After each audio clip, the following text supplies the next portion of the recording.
Hello and welcome to Dialogue. China's top leadership held a high-level meeting Wednesday to assess the country's current economic situation and outline the strategic agenda for the second half of 2025. It's decided that the party is to discuss the proposals for formulating the 15th five-year plan for national economic and social development in October. So how is China navigating its economic priorities amid challenges at home and abroad? What policy tools are being deployed to stabilize growth and boost domestic demand? And what direction will the next five-year plan take as China charts its path forward? Join us for our discussion today, live from Beijing. I'm Xu Qinduo.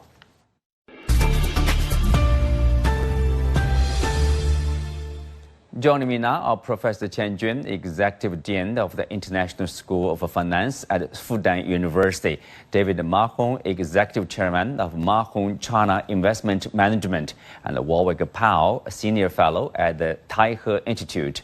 Welcome to the show. Professor Jun Qian, I will start with you. So what's your understanding about the key message out of this latest meeting on Chinese economy? So first of all, we've now seen the figures of the first 6 months. Obviously, it's very impressive, given that the overall growth rate is above the 5% that the government set for the whole year. Out of the main sectors, I'm personally most impressed by the fact that exporting has actually done very well, given all the uncertainties in the world about tariffs, changes in the International Trade Organization, and so forth. But at the same time, as we've seen from the release of the report of the meeting, clearly the central government is aware of the challenges ahead. And it also outlined policies, and it even mentioned that perhaps we need strengthening fiscal policies.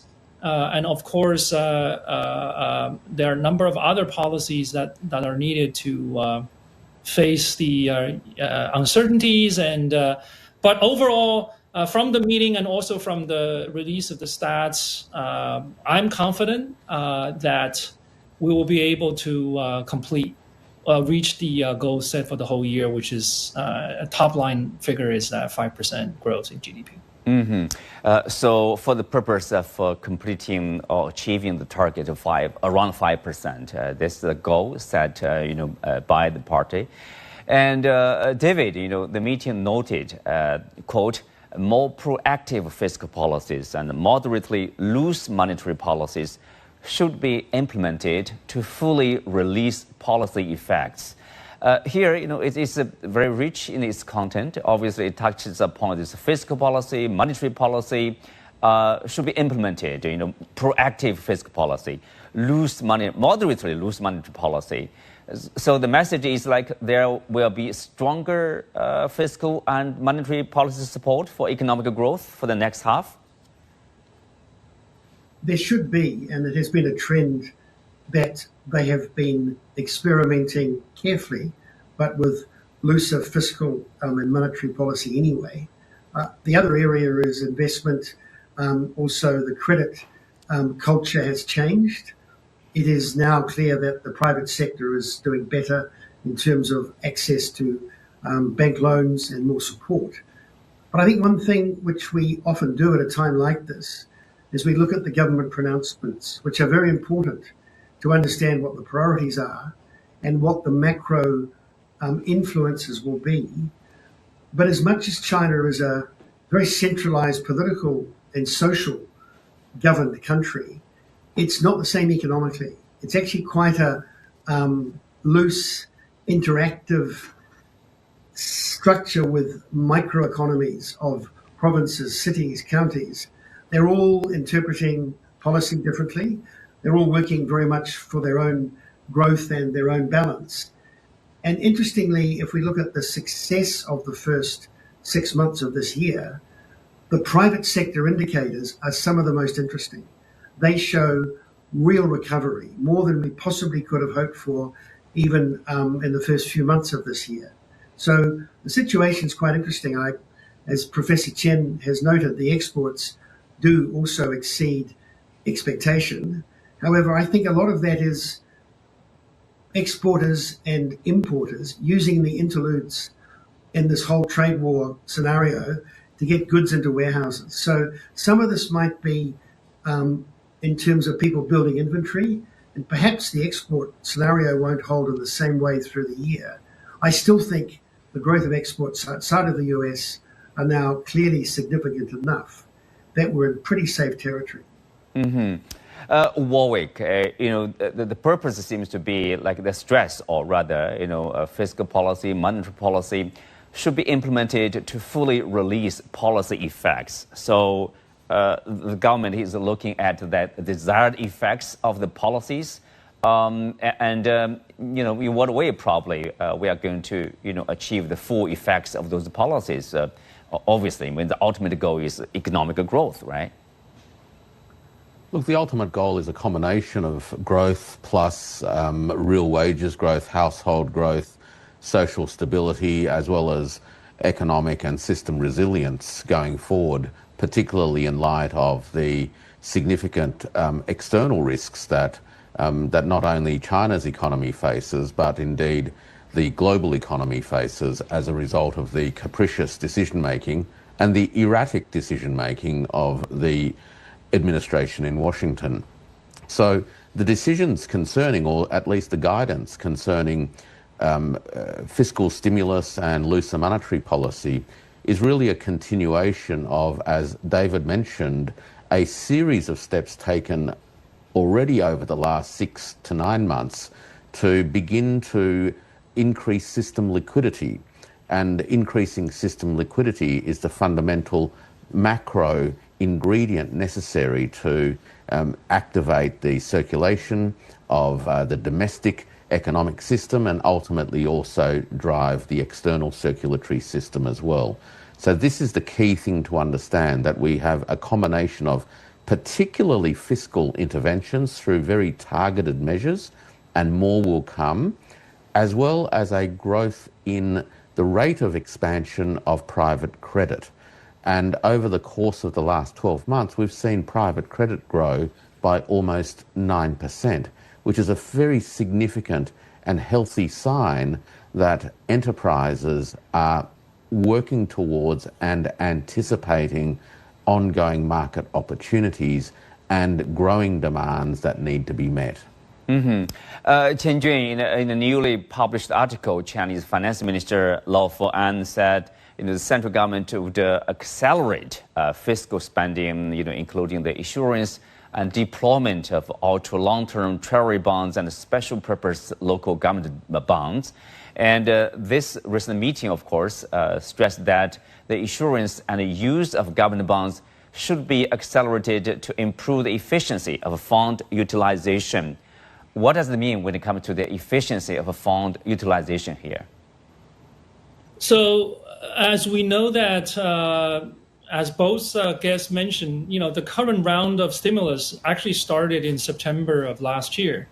So there's already a lot of stimulus in place, but as the meeting pointed out correctly, even though at the top line growth we are exceeding the target, still there are challenges and patches around.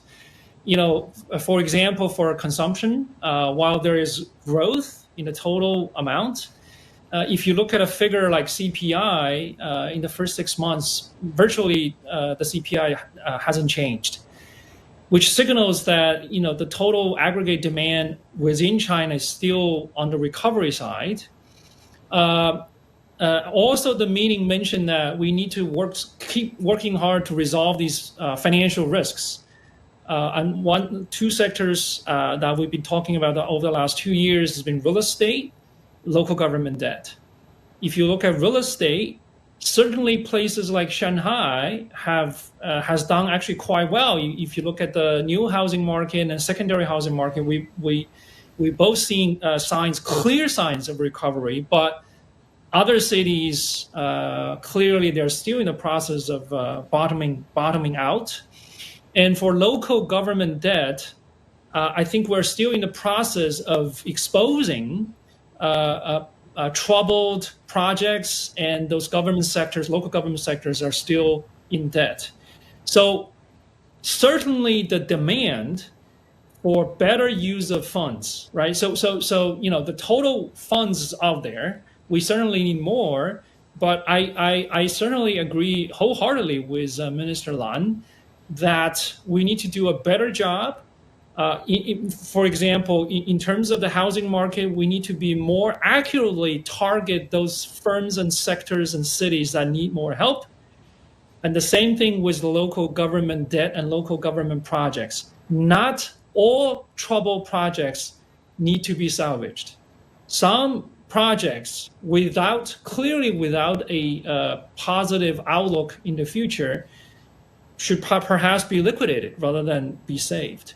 And all of these two sectors being very important, needs better use of funds or higher efficiency. And then finally, for stimulating consumption, the same is also true.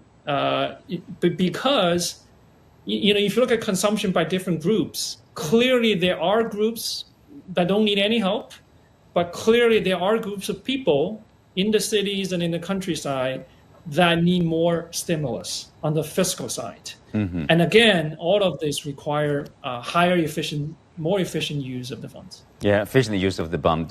Speak of that, of course, let's take a look at this. Some of the measures, being taken by the government, I would say, closely related to either domestic consumption or investment, and that will lead to economic expansion. David, if you look at the, right now, there is the policy is being mapped out. That is what do you call like a health, care, like child care, subsidy, basically in which families will receive. Like 3,600 yuan per year per child until the child reaches the age of 3. So that, of course, that's not only about dealing with these population challenges, but also it will help increase consumption. Is that the case? I think it's the sum is so low that if we look at the big concentrations of urban populations and the growing middle class that make the real engine of consumption, these sums are too low. The general ecosystem within which parents bring up children, the cost of quality education, the cost of those special provisions for healthcare in an environment where they're insecure that the state will be able to provide, just floor space. You're talking to someone I'm in Beijing, Professor Qian's in Shanghai. Floor space, it's a huge thing to consider having an extra room in your house. And so this is a gesture. This looks like a policy. It looks like a stimulus act. And I think it's probably not taken seriously yet. But I think the government's finding its way. And rather than do some radical financial gesture towards trying to increase the birth rate, it's better they're cautious. But I don't think they're there yet in terms of really convincing, let's say, a low middle class family in Hangzhou or Wuhan to have an extra child. And in terms of general policy, there is the root system of the education system.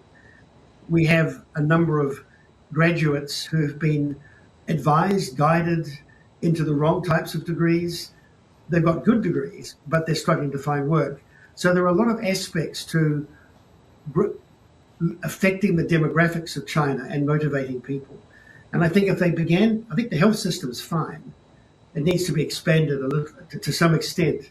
It's the education system that needs more reform. And yet we're seeing more restrictions within the education system, if anything.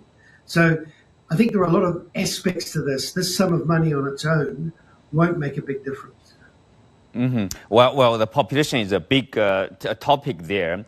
Well, related to that, Warwick, the government is also rolling out a latest directive to gradually implement what would be called like a free preschool education. It also touches upon the need to expand preschool infrastructure, raise the salaries and the welfare of kindergarten teachers, and improve support for children's physical and mental well-being.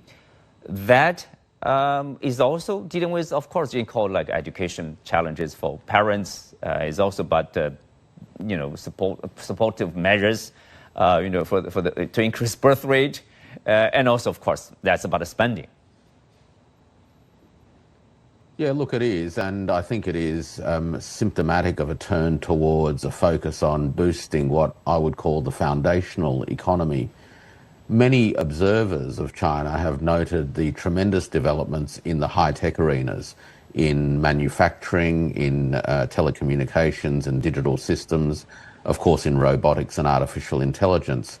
But what we're seeing here is an initiative that focuses on aspects of social life and economic life that are really just part and parcel of what makes for a high quality standard of living in urban and semi-urban environments in particular. So this is a contribution towards the development of something that we can call the social wage and the foundational economy. It is no doubt a step forward in what is expected to be an experimental and research and analysis-driven pathway of developing these kinds of policy initiatives. China has a long-standing approach to policy design and implementation that is incredibly iterative and also open to regional variation and results-driven experimentation. So as the learnings of this first round of implementation start to come back, and particularly through the various feedback mechanisms that exist in the Chinese governance system, I think we will see over time continual fine-tuning of these policy initiatives so that they better reflect the specific requirements in each locality across such a vast country that is China.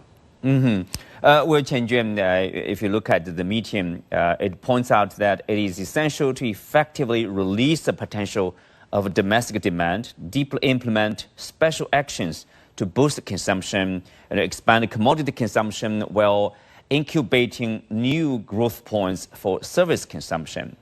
So here, special actions, are we talking about what do you call like a trade-in purchase of home alliances, that kind of special actions? So we are expecting more sanctions or? Sure. Let me first add to the discussion on this new policy about raising a kid, which is you can also interpret that as part of the package. Special action, yeah. I agree that the policy is rolled out. This is just the beginning. In fact, if you read the document, it says that this is the beginning, and certainly local governments can add to the policy tool. So to that point, I want to add that I work and live in Shanghai, and we have on the one hand we have the largest population. On the other hand, the fraction of people over 60, the senior rate, is the highest in the country, and one of the highest, and rising very fast in the world. So certainly Shanghai needs this much more than a lot of other areas. And as the policy outlined, the local government, the Shanghai government, can certainly do a lot more, not only to match. So you talk about the national figure of 3,600 per year. Mm-hmm. Given the cost of living and so forth and schooling, it's easy to estimate that for Shanghai, the appropriate figure to make a difference is at least 5 to 10 times of the national average. And this is very important because I think for a large city like Shanghai, this is one of the goals they need to set during the next 5-year plan. What sort of the target population structure change? And this is very important for all the other associate sectors. Now back to consumption, I think again, as we all know, starting from late last year, boosting consumption has been regarded as both the central government and all the local governments. It's the number one task to boost economic recovery. But so again, if you look at the total consumption figure, it's growing, which is good. but certainly it's very uneven among population, among regions, and therefore we need more. You mentioned probably there needs to be more form of subsidies. Subsidize some scenario consumption, that this has been talked about, helping them. Probably we need, and then this is especially on the fiscal side, as I already mentioned, that we need fiscal support to the special groups of population, low-income families. And in the urban areas, there's also a very big group that needs a lot of help, and that's the non-resident working population. They actually have a lot of potential for consumption, but because they lack a lot of the resident rights, if you will, and that can be boosted easily, or boosted by the spending of local government and also by their employers. The consumption among this group can go up. And then finally, in the document, we keep mentioning that the overall consumption level in terms of contribution to GDP, it's still a lot of room for growth. But among consumptions, China should develop what we call the service consumption, which is it requires a higher level of training on the employees.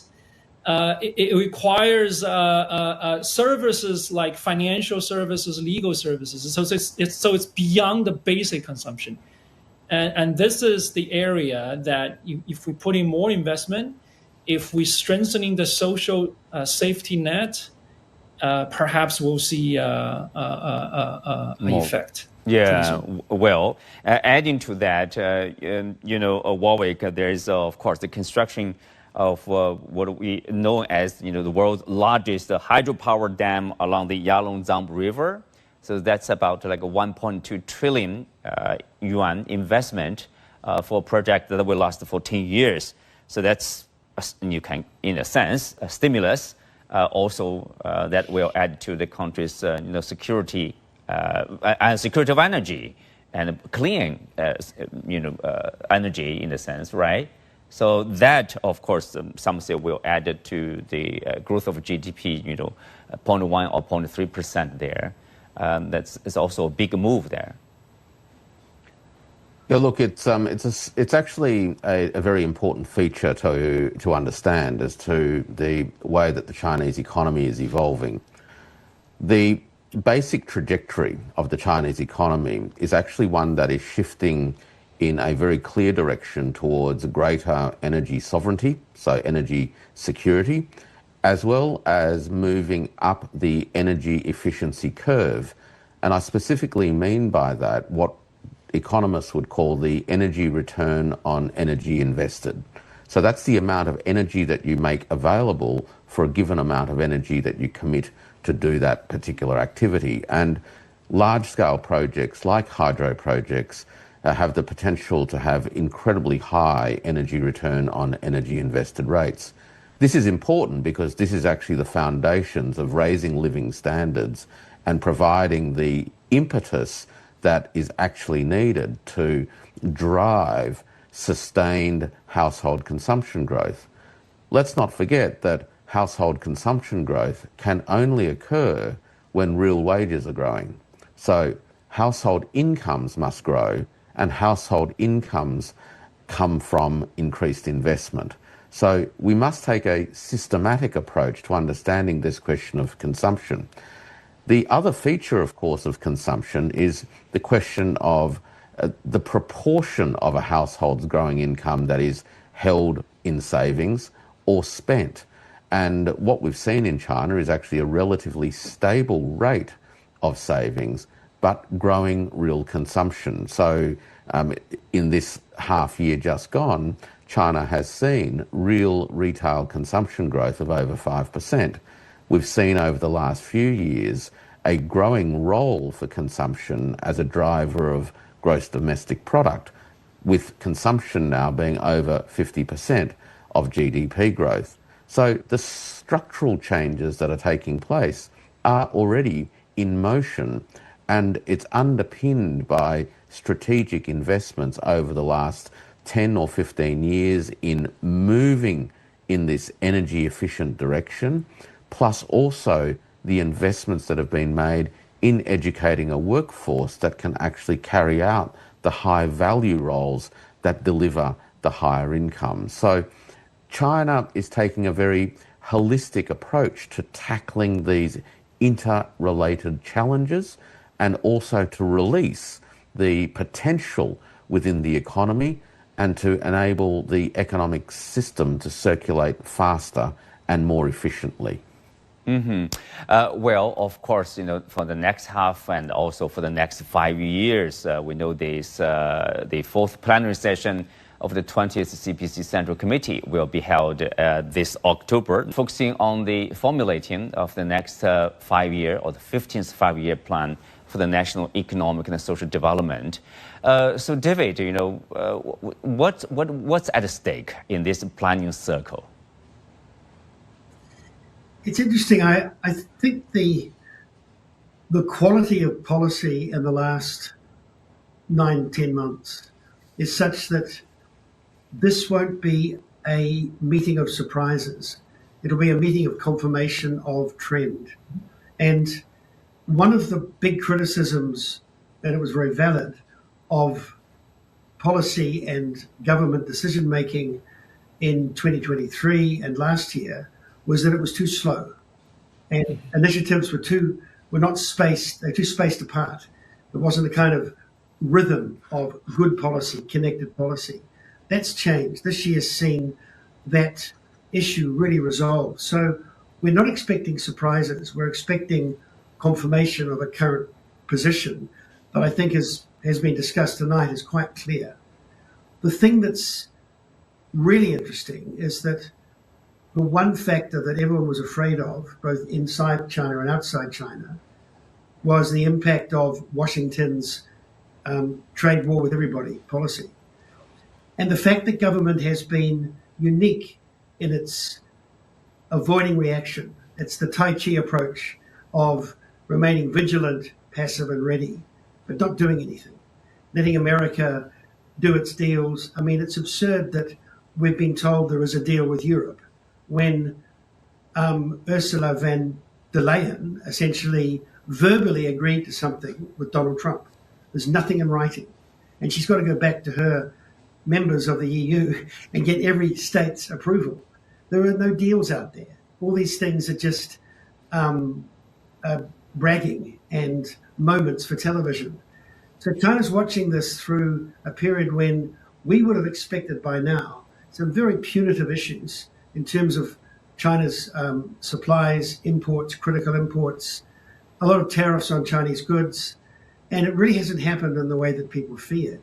So I'm also seeing that by the time we get to October, it'll be even clearer that there's a certainty in the Chinese government, and there is a understanding of the leverage it needs so America can't be ridiculous in respect of it on policy. That's going to make an impact across the country on public confidence and consumer confidence. So there's a number of linked things here, which I'm actually very confident that by the time we get to October, we will be seeing a lot of things coming together. So it'll be a confluence of known forces. On that note, we are coming to the end of today's show. Many thanks to our guests. You can also find us on the CGTN app or on YouTube. I'm Xu Qinduo. Thanks for being with us. See you next time.